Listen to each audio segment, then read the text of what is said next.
Nearly $1 trillion on the line. Washington rolled it out like a victory banner, proof that America could lean on its allies and make their wallets bend to its will. The pledge, larger than the entire economy of some nations, was framed as a golden ticket to America's economic revival. But the glow didn't last. The two countries behind that promise, South Korea and Japan, are now pushing back. What President Donald Trump described as a straightforward deal is, in their eyes, not just unrealistic, it borders on impossible. Tensions are boiling over. One ally warns that coughing up such sums could wreck its own economy, while the other is already hinting at rewriting the deal. What was meant to be a showcase of American influence is quickly turning into a trial of trust between Washington and two of its most critical partners in Asia. To grasp why this fight cuts so deep, you have to look at the scale of trade tying these nations together. Take Japan first. In 2024, trade between the U.S. and Japan hit roughly $319 billion. Goods dominated that flow, $227 billion of the total. The U.S. sent about $79 billion worth of products to Japan, but brought back around $148 billion in return. That left Washington with a nearly $70 billion hole in its goods ledger. For Tokyo, that same surplus, often touted at $63 billion, signals its strength, but it also paints a target on its back for political fire. Now turn to South Korea. The numbers aren't quite as towering as Japan's, but they're still staggering. In 2024, trade in goods and services reached almost $240 billion. Goods made up $197 billion of that, with the U.S. exporting about $66 billion and importing $132 billion. Another deficit, another flashpoint, this time about $66 billion. But the services side flips the story. The U.S. actually came out ahead there, exporting $27 billion in services to Korea while importing $15.5 billion, leaving an $11 billion surplus. Still, when you stack all these numbers together, Washington's demand for $350 billion in upfront cash from Seoul doesn't just look aggressive, it looks surreal. It's bigger than the entire U.S. export market to Korea, bigger than all services trade combined, and so massive that it would drain more than 80% of Korea's foreign reserves in one gulp. That's why Seoul's reaction has been swift and sharp. National Security Advisor Wee Sung-lak didn't mince words when he went live on national television. His tone carried the weight of a nation unwilling to be cornered. Wee Sung-lak didn't sugarcoat it. Sitting in front of the cameras, South Korea's national security chief looked straight into the lens and declared, "We cannot pay $350 billion in cash. Objectively, realistically, it's beyond what we can handle." His words left no room for spin. Prime Minister Kim Min-sik soon reinforced the message, warning that without a dollar swap line from Washington to shield Seoul's reserves, the package could do more harm than good. This could deal a severe blow to our national economy, he cautioned in a blunt interview. The irony was sharp. Just months earlier, the summer had been filled with bold headlines. Seoul announced a $350 billion pledge in July, and Tokyo followed in September with an even larger $550 billion commitment. In exchange, Washington promised tariff relief, cutting duties on exports from 25% down to 15%. The headlines glistened like trophies. Trump himself called the pledges upfront money, a direct infusion of capital into America's economy. But behind the press releases, the details were thin. Within weeks, cracks split open. The first fracture came from Seoul. Wee's televised statement made it plain that South Korea didn't just see the terms as tough, they saw them as reckless. The demand for $350 billion up front wasn't merely unrealistic. It was existential.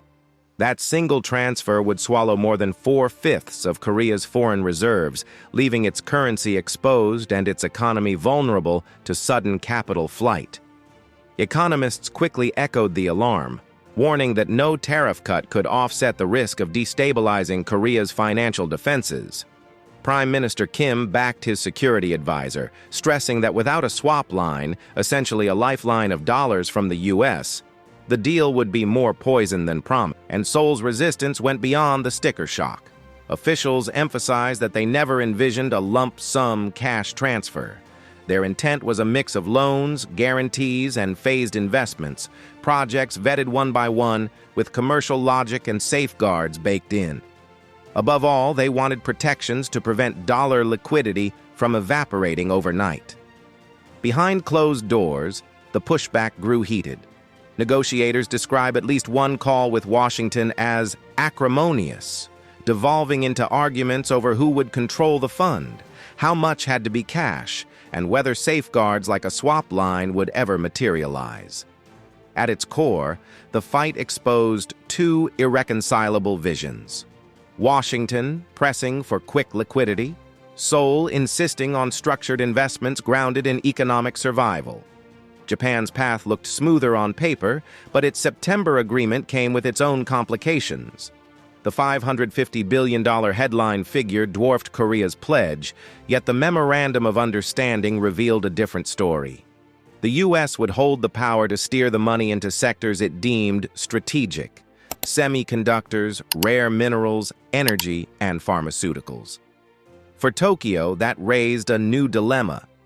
Was this truly an investment partnership, or simply Washington directing Japan's wallet toward America's priorities?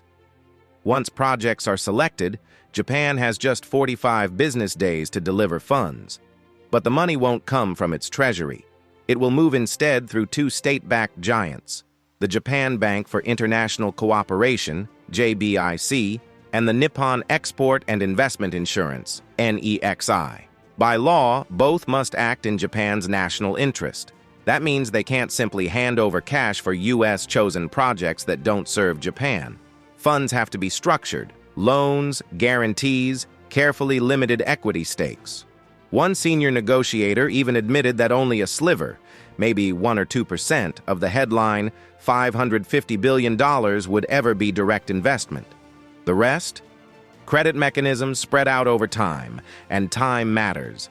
The agreement runs until January 2029, turning that $550 billion headline into a ceiling, not a lump sum. But even this cautious structure is now under fire at home.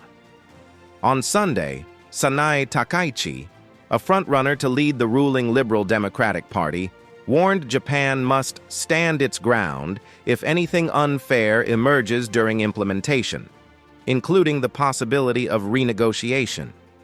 Her remarks landed just days before the party's October 4th leadership vote, a contest that will likely produce Japan's next prime minister and shape its posture toward Washington. For the U.S., that's a new layer of uncertainty. What looked like a signed triumph could be reopened by domestic politics in Tokyo. Yet Washington hasn't budged. Trump still touts both pledges as upfront cash. Commerce Secretary Howard Lutnick has reportedly told Seoul the U.S. prefers cash over loans, large, simple numbers that play well on camera. But those numbers scare America's allies. In Seoul, officials warn draining reserves could destabilize their financial defenses. In Tokyo, negotiators stress that JBIC and NEXI cannot legally fund projects without a clear benefit for Japan. Both capitals are determined not to bankroll U.S. political headlines at the cost of their own security. Markets have noticed. In South Korea, the won has already weakened under the weight of uncertainty, with analysts warning that if reserves are tapped too aggressively, investor confidence could crack. Japan's risk is subtler, but still real. If JBIC and NEXI are pushed into funding projects of little domestic value, their credibility could erode and political backlash could follow. Even American companies are feeling the squeeze. Tariff cuts were supposed to unleash a wave of capital into semiconductors, energy, and infrastructure. Instead, projects are stalled, caught between Washington's demands and Allied resistance. And hovering over it all is the Indo-Pacific chessboard. These deals were meant to lock allies closer, counter China, and revive U.S. industry all at once. But instead of unity, they've produced friction. Both Seoul and Tokyo rely on Washington for security, yet both are now signaling they won't jeopardize economic stability for political theater. Analysts warn the harder Washington presses, the more it risks cracking the trust it's trying to cement. Time is running fast. On October 4th, Japan will pick its new leader, a decision that could reset its stance on the deal. Later this month, Trump will meet both leaders at the APEC summit in Gyeongju. Until then, the gap remains wide. Trump claims victory, parading the deals as proof of American leverage. South Korea insists the cash terms are impossible. Japan underscores that its commitments are structured and conditional. The distance between rhetoric and reality grows by the day. What began as a promise of industrial revival has morphed into a test of diplomacy.